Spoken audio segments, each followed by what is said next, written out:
Hello, you're welcome to Further Together, Enriching Relationships, Creating a Better Future. Your friends here, Kuds and Priscilla. Thank you so much, guys, for joining us. We want to take this time to just say we apologize for starting very late. It is due to technical issues, but we are glad that you all can join us tonight. Yes, today is that day we have been waiting for. We are so much honored and privileged to have the guest whom we have managed to bring him on the show. He is a brother, a father, and a mentor to us. We he has known us. We have known him, and I don't know. He has known us before we were even married. Whilst we were young in Glenora, and these are the brothers and pastors whom we looked up to, and since then we've been following. After our marriage and our wedding, we went to his place. We went for the second honeymoon was at his place. I remember that very well. You remember? We really had a good time in Botswana, and we are so grateful for just giving us that moment in your house and say, young people, just have fun in my place. Yeah. I'm very honored also to be associated with you because of the many great things that you are doing. Not just for yourselves, but for the greater community. So I'm impressed and so honored to be your guest today. We thank God. We always speak to people and say, we do have people, we do have mentors, people whom we run to when things go tough. And Reverend Jacob Maforo and my Guru VG, they are the people whom we run to when things go tough. Not only do we run to them, but there are also people who make a track. They're ever looking at us. I remember 13 years ago when we had our firstborn son, I took pictures and I put them on Facebook of my son, Ameguru Viji quickly corrected. She sent a message. She tried to call to say, can you put down those pictures? They are indecent. It's not the right thing to do.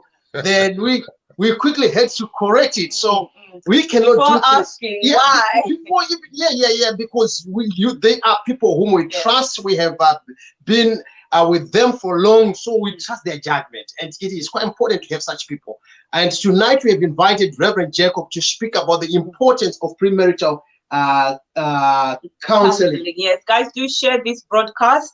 It's going to help not only the singles but the married as well. And I think it's just good for us to go straight into the topic itself.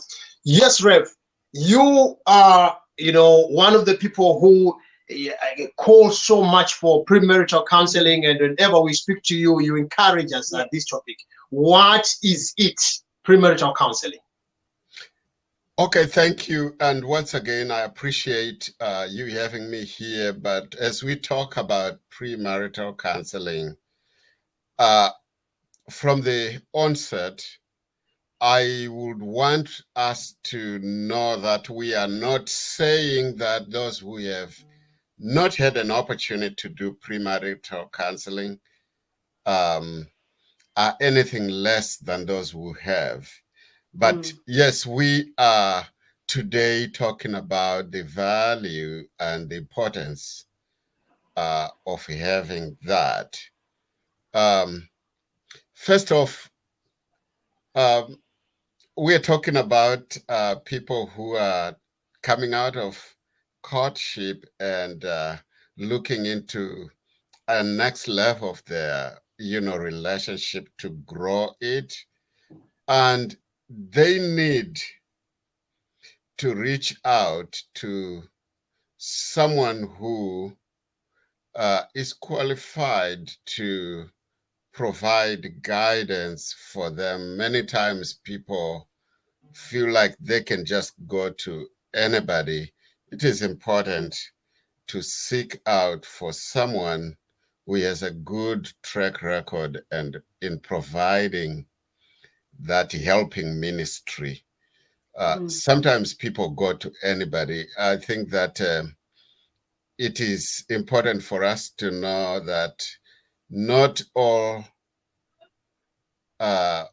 pastors are counselors, and not all counselors are pastors. Yeah. Just put that very clearly. Doesn't mean that every pastor is experienced enough, qualified enough to provide this guidance. So this is guidance that is provided for people to know more about each other. And sometimes we have to do what we call a personality inventory for each of them so that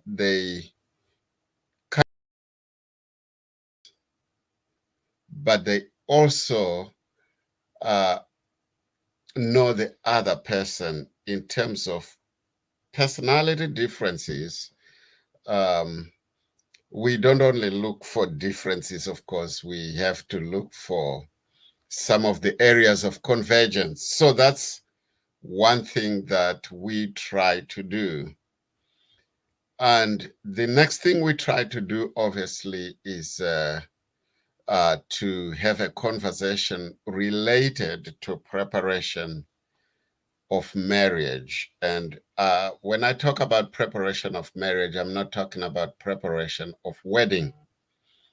Although preparation of wedding is part of it, we want to make sure that people do not spend or invest too much time preparing for the wedding than the time they spent preparing for the marriage, because the wedding is in one day, but the marriage is ever after. So that's our big focus of the premarital counseling. The next thing we want to do is to create the environment to create and make it conducive for them to prepare for the future. And what we're talking about is the ability to communicate to each other. In communicating with each other, we are taking away all assumptions, because many people have assumptions they come into a relationship with, assumptions related to finances, assumptions related to starting a family, having children. Someone is assuming that immediately after the wedding, we are just going to go into having children. And the other one is thinking, oh, I gotta finish this program I'm studying, and then we gotta find ourselves a house, and then we will start having children. So sometimes these things are not very adequately addressed. So our building a base for communication is a way of removing from that relationship assumptions. I need to stop and just have a check on myself whether I've answered yourselves, but we want to make sure that we have dealt with the very basic and elementary things that people need to have as they are now making a step further. You know, these are people who started only as dating, maybe started just as friends, and into dating and then courtship, and now they are like, we are moving. They have probably already engaged or not yet, but each of those steps is it's a step, so you don't have to miss a step. So that's part of the importance and reason and significance for pre-marital counseling. I will from a pastoral point of view, I'm also going to say that we are also going to talk about their faith, matters of their faith. In fact, some people are getting married coming from different Christian traditions. And again, the assumption is that Tichange Chenda Kusem Church, and I need to repeat that we might be going to the same church, and it's an assumption. So all these things, all assumptions out of the way. Wow. Thank you so much for going in detail as to what premarital counseling is. And Reverend is already answering some of the questions on the topics that you do cover when people go into premarital counseling. There may be some people who are wondering, why can't I have those conversations with my boyfriend or my girlfriend? Why do we need to go and have such a conversation with a counselor? Is it not something that people can just do for themselves? Yeah, we go on Google, we just take all the questions and you sit down and we sort it ourselves. Do it yourself. There are definitely some things that you can do it yourself. Now, and I would equate this to an example I have always used. I have always looked at myself as someone who did not go to preschool. And yet some of my siblings did go to preschool. And, sometimes we do regret that I should have gone to preschool, or someone get frustrated that he didn't go to preschool, but he's doing well. So, so I think that there is definitely capacity in all of us, because that capacity that we are talking about in premarital counseling relates to our ability to communicate. But obviously, the base that somebody has in preschool helps them in the first grade. The basis that someone has in premarital counseling helps them as they move forward. So, premarital counseling is about the intentionality. So you are intentional about preparing for your ever after. And therefore you are looking out for people who have the experience, and that experience enables them to come up with a checklist of things that you need to go through, because just on your own, the two of you, that checklist, you might try to go through it, but sometimes it's not as honest as possible, because then your counselor whom you seek out helps you to bring out the best of you, the best of the relationship, the introspective, perspective of that conversation. It allows you then to self-examine, to look at yourself seriously in the mirror and ask yourselves questions and honestly answer those questions. Sometimes you will not accomplish that on your own, because it can be a frustrating process. For example, let's say you are addressing the issue of finances. You may be more open to a counselor than to each other about finances. For example, how much do you earn? How is this gonna factor in? If we brought our income together, are we going to bring our income together? Discussions related to finances sometimes get heated. And, a mediator in the form of a counselor helps to manage that. So managing that is very important. So talking about the issues of assumptions, if you are just the two of you talking about children, when are we gonna start having the family? When are we start having children? Just the two of you, it can be a very subjective instead of an objective conversation. So I see the need. It's true there are many who pass through these stages on their own, but later on, for those of us who deal with many couples, we have realized that those who come back to us when they are struggling in their relationships, as a counselor, you realize, aha, this is something that could have been covered, but it wasn't.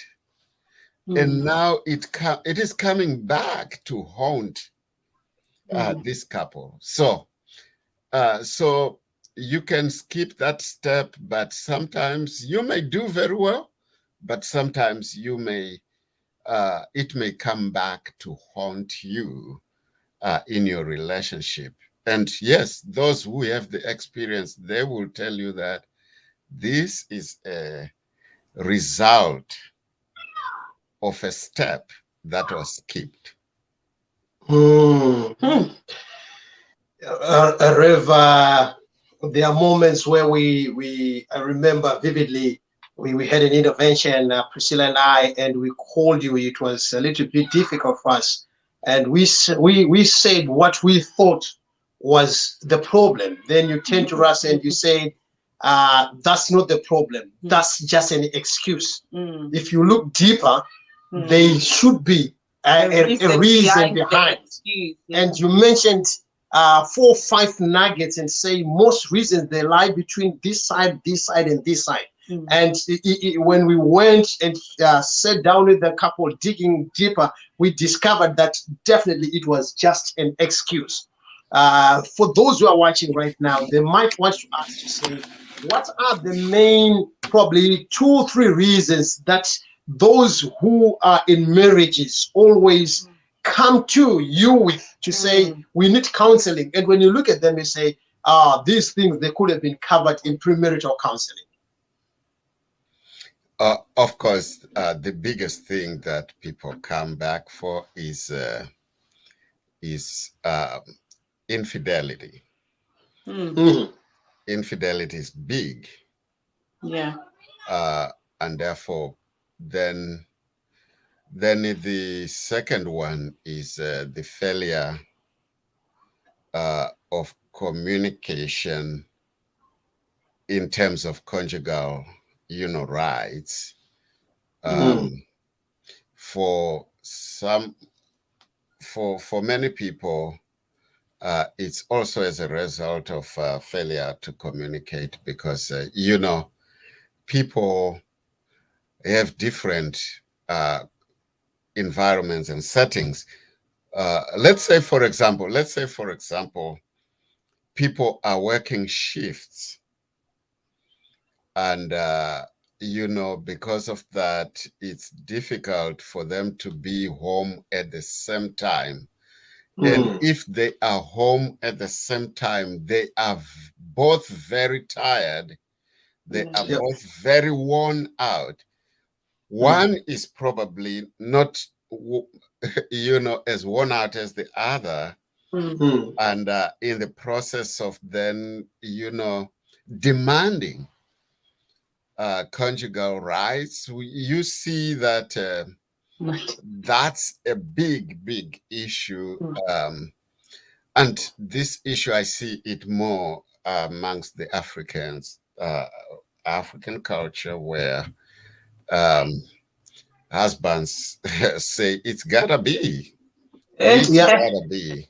And for you, Kudzi and Priscilla and myself, who know about rural life, where a woman has been at the river washing clothes and came back and fetched wood, firewood, and came back and went to get vegetables at the garden, which is probably several miles away, and then came back and prepared a meal for everybody. And you know what that means when the time, to go to the bedroom comes. People have big, big fights. Yeah. So that's another one. I think the other one is obviously issues related to money. People fight over issues related to money. What I'm saying, it's different for people who are born and raised, and their life has always been in the diaspora in the northern part of the world, and they have a different situation.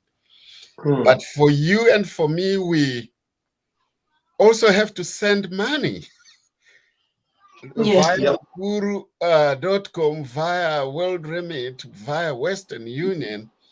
And sometimes people fail to communicate, Kuti, this time I'm sending here and not there. And how often should I send? And should I send at the expense of our primary family unit here, which is the husband, wife, and children? And maybe children are wondering, why do they always send money, but we need money to hang out, and they say we don't have money.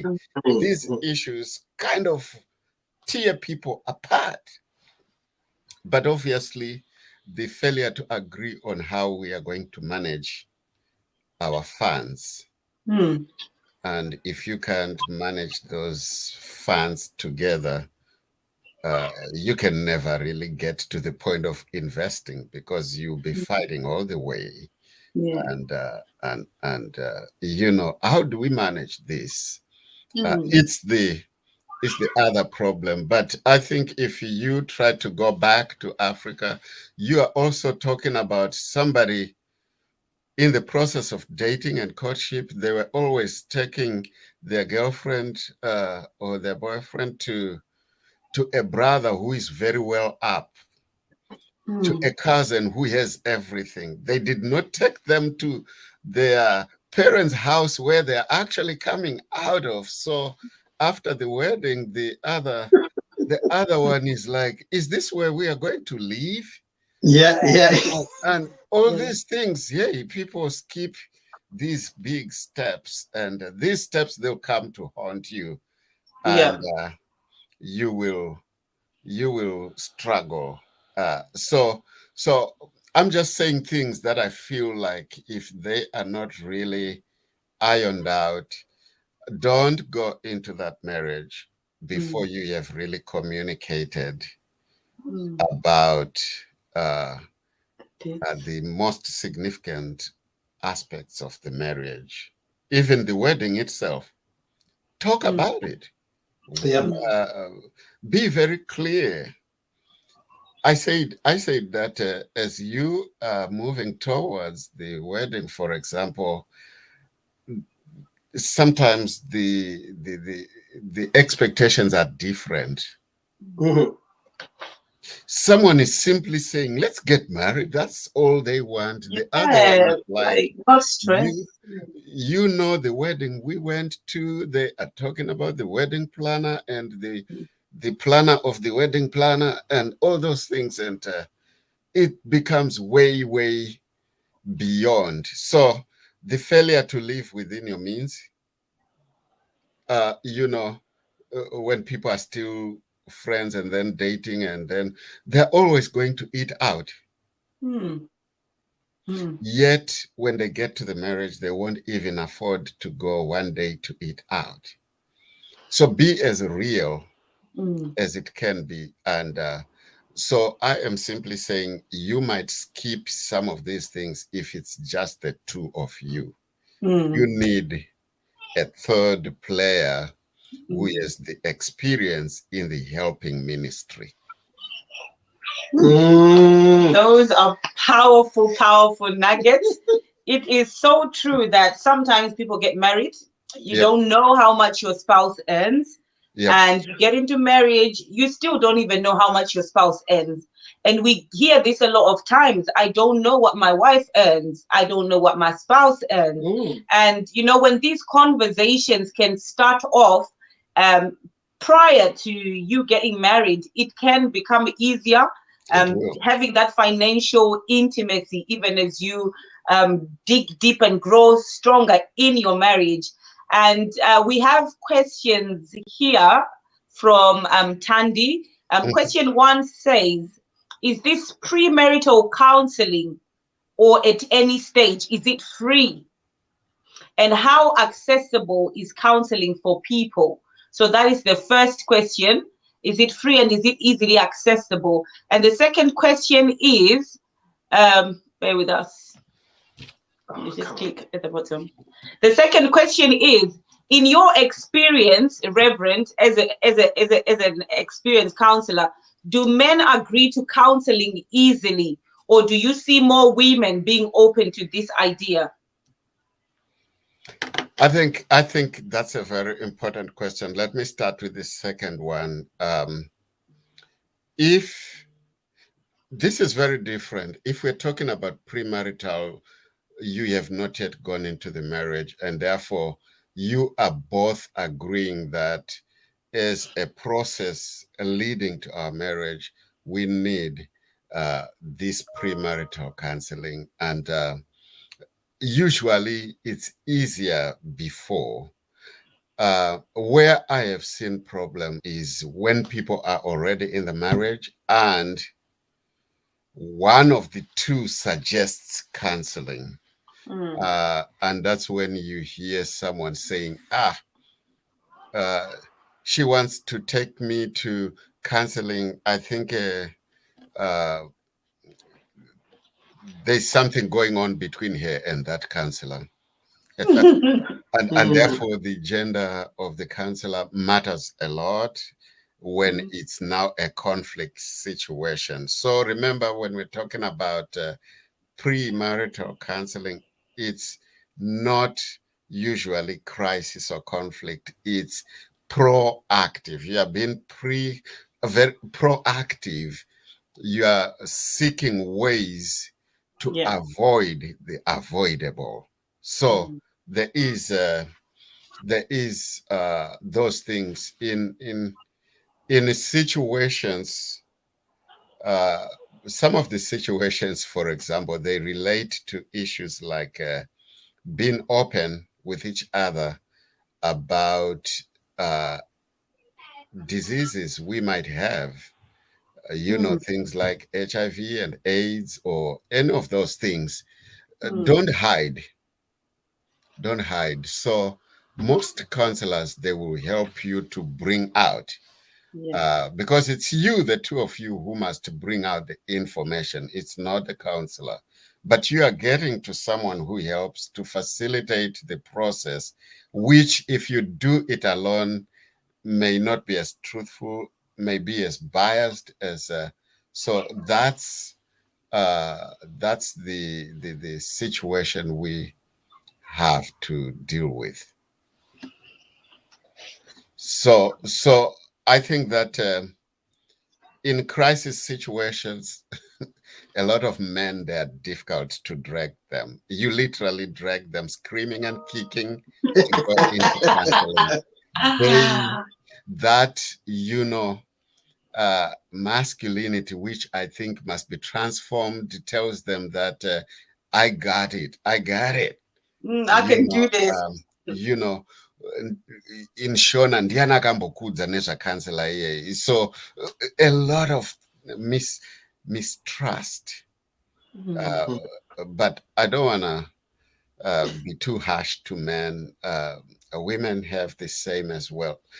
Anyway, the dishonesty part of that relationship is the one who will drag their feet to a counseling. And once they get there, you will even see their sitting position that we are not together here. Their level of interest is very far. They are probably playing with their car keys. They they are disinterested, and you have to work your way to them. Otherwise, by themselves, they are like in Shona itaitipeds at the end. You know, they are not intentional. They are not supportive of the process. So whether it's men or it's women, you cannot go to counseling without an agreement to go. There are times when the crisis really becomes, I've got to help me. So then you need a counselor to help you to deal with issues that are about you. Because, for example, you are in a very toxic relationship, you may just need to be empowered, you as a person, before you even engage a conversation, a counseling process with your partner or spouse or whatever. So there are times when you have to know that I need to start caring for me. For me, yeah. Because the person I'm dealing with, I will just, end up very much down and depressed and stressed. So you need to take care of you as well. But the question about cost, I think that for those who go to clinical counseling, usually it's gonna obviously come up with a standard amount that you have to pay, and the reasoning is that if you want that help, you gotta invest something in it. You see what I mean? So if it's free, sometimes people feel like, They they don't don't pay see the attention. value. But I think that for me, I think I have always been open, and it's unfair. I am open for Zimbabweans to do it for free, because that's not my main employment. So I do, I can allow you to share my contact later, not now. I can do it for free. And why I said earlier, not every pastor is a counselor, it's because there are pastors who will pray you to death when you are supposed to talk about an issue and also a lot of pastors who are not counselors, they do not know when you must refer. So the question of referral, I have to know where I can stop. There are areas I can't tread in. I have to say, now this is a referral issue, and I refer you to the right kind of help that you need. Angorambe chinamata kuti nezita raJesu apa pari kuda mazita enyu muri two kuti mutaurirane, and therefore you need someone who is qualified to lead you through that process. Wow. Yes, Rev. You talked about the money issue, and I will tell you, me and many people like me who grew up way back, what we witnessed was my mother had to ask for money. And for some reason, I don't know how the tailors sewed the pockets. There was a very small pocket that I remember my father pulling out money, and you can see that nobody can ever put their hand in that very little pocket. Only the owner of that pocket. You stupid. Yes. I think that we experience and encounter and see those things later on, yet we fail to. These are premarital issues, but look at it, they are now affecting people 20 years down in their marriage. One of the players in the marriage has to beg for money, to put food on the table Yeah. when there is enough resources that could have assured there's enough supplies, for the family. So, yeah, someone wrote something about that pocket somewhere, but I can only chuckle here. But yeah, that's what I wanted to say. Yes, Rev, as we in closing, I know we have married people who are watching right now. I wanted to ask for the singles, if you don't mind. Yeah, go ahead. The issue of being spiritually unequally yoked. We are speaking to singles that feel like I don't care what religion he or she is from. I will pray them to come to Christ. So we can get married from separate religions and pray them to Christ.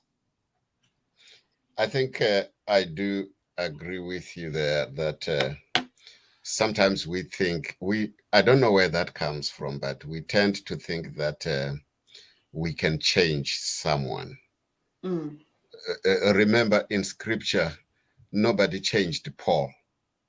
Well, he was Saul. It had to take Christ himself to get him off that high horse and strike him. Yet sometimes we think we can be unequally yoked. There are not two people who can get along, who can walk together if they do not get along. So these are real issues, yes, of premarital counseling, because you need to talk about, those issues. And Christians, you're talking of different religions. Christians, I know somebody in my village who was told that if you can't come to My the denomination church, there's nothing here. But these people are already married. This is about denominations. Yeah. Just denominations. And you see people, they need clarity. They need to work through this together, because if you do not, I tell you, it's a struggle. We have to don't worry about just the different religions. Let's just talk about communication. And sometimes people have to, and they look at what this person has, and they think, whatever it takes, I gotta be married to this person. And they forget about these other many things. Even in cross-cultural relationships, I promote cross-cultural relationships, but sometimes people don't talk about it. These two young people are just the two of them. They are loving each other like nobody's business. But the other one is not saying to the other one, no, once you come into our culture, you got to do this and this and this and this. And once people are already in the marriage, it's very difficult to undo those things. So why not take the opportunity? I have two daughters. I always tell my daughters that, if you break up with somebody before you go further, that's good than to go into it and only to break up. So yes, and people may want to marry across the religion. It's up to them. It's up to them. I can't stand here and say don't get married across religions, but talk about this, what it means for you. Are you going to be able to cross the floor in terms of your doctrines and all those other things? If it's going to be difficult, it might be wise to put brakes, slow down, even back up or back out. Because you don't get married to go in there and fight. But I also, if a couple comes to me for premarital counseling, the moment I see a red eye and someone is already being physically abused before marriage, I will warn them that you don't get married to be beaten. I don't want my daughter, my sister, anybody to be violated physically by someone who calls themselves their lover. That's part of premarital sex. I will be very brutal with the truth there. I cannot tolerate physical violence on each other. It simply means to me that it's not there. The scripture tells us to love your neighbor the way you love yourself. In fact, it tells husbands in Ephesians to love on their wives. So how do you even tolerate? Friends, let's just not tolerate violence. If there's anybody listening who is being beaten in their relationship, I don't think there's love, because you cannot harm yourself. So if you say we are now one flesh, and you are seeing that red eye all the time, and someone, I love the nice hair on my sister-in-law there, but some people, they have it to cover bumps Yeah. because they're being beaten up. So hey, let's not. So in premarital sex, I mean premarital, what did I just say? Counseling, that's a topic which comes up because we want to know about that. But if it's just the two of you, you might not talk about it. Yeah. Our long back, people used to lie to each other that if he beats you, he loves you. No, no. Yeah. So I don't. If I'm intolerant, that's one thing I am intolerant about, which is domestic violence. Domestic violence. I don't see how a man beats a woman. Why don't you go fight with other men out there? So, Ref, yes. Back to your Back to my question before we close here. We are aware of your time as well. There are those who are married, and they may have skipped the stage of premarital counseling, and they do ask, why fix it when it's not broken? Should we, go for it? But we are living in peace and harmony. What can you say to such? So I think that I'll be happy for people to use counseling not only for crisis, but also for prevention. Also for introspection. Also for knowing yourself. You know that people phase out and back from their original personalities depending on what's happening in their lives. If you have moved from one continent to another, events around your life may change who you are in some sense. It helps to just be continually contended with knowing yourself, searching yourself, seeking yourself. I think it's very important. It's very, very important. I would not say to those people who skipped counseling, I would not say to them, they are any less than those who did. But I would say to them, if you get an opportunity, not just for the counseling of the two of you, even group counseling, there are opportunities to go to different sessions, couples meetings, going out with other couples, and just having these wonderful conversations that are healthy and life-giving. You don't lose anything. You avoid you learn from other people as we cross-pollinate our ideas. So I think that people should not be scared of going to seek out counseling. Sometimes the status of your life has changed. When you got married, you were poor. Now you are richer.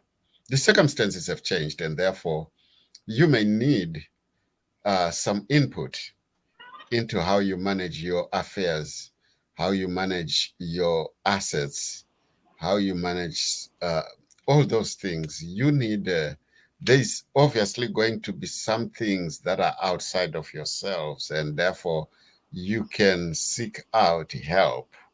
You can outsource from yourselves to others. And like I said, you have moved in leaps and bounds. You were at a different educational level when you got together. Now you are at a certain level. There are new changes, new developments. In fact, having children might create a new need for you to seek counseling, because maybe the intervention that the wife is giving to children is different from the intervention that the husband is giving. And those things, they create some kind of problems between, you know, the two of you. So why not seek out counseling when things are changing? Change cannot be stopped. Yeah. The only thing that doesn't change is change itself, because change is the only constant. And managing change, you can benefit a lot from outsourcing. Don't just look out for help because you are fighting. Look for help before there is any kind of fighting. Yes. Yes, there is this statement which says you don't ask for help because you can't, you are weak. You ask for help because you want to stay stronger. And it is during those moments where Priscilla and I, one of the days, it just dawned on us that we now have 3 children, and never have we sat down to think about guidance. God forbid, if one of us is taken by the Lord, how are we going to deal with if 2 of us die today? God forbid. Who is going to be the guardian to our children? So these are some of the issues that make people, we kind of ignore them, and yet because we always think it happens next door, it won't happen to us. When it happened to us, then we are caught off guard. We want to appreciate you, Reverend, and say thank you so much for allowing us. We know it's still daytime there, and you still have a lot to do, work, and as well as counseling. So on behalf of our viewers on Further Together, Priscilla and I, we want to say thank you very much, not only for this session, but we also want to appreciate you for those moments where we call on you.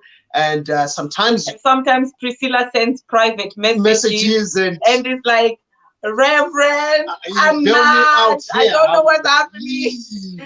And you know what? The way you just settle things, Reverend, you just be like, Priscilla, take it easy. And then you would just give me a different perspective. So we want to say thank you so much for being that helpline and that our go-to when we need you. Yes.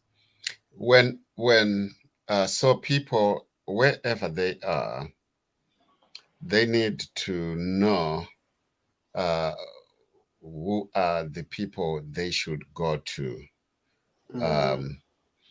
Again, you really need someone who is willing to be more realistic and not be too simplistic, and assume that, by the way, I made what sounded like a joke about prayer. I do believe strongly in prayer.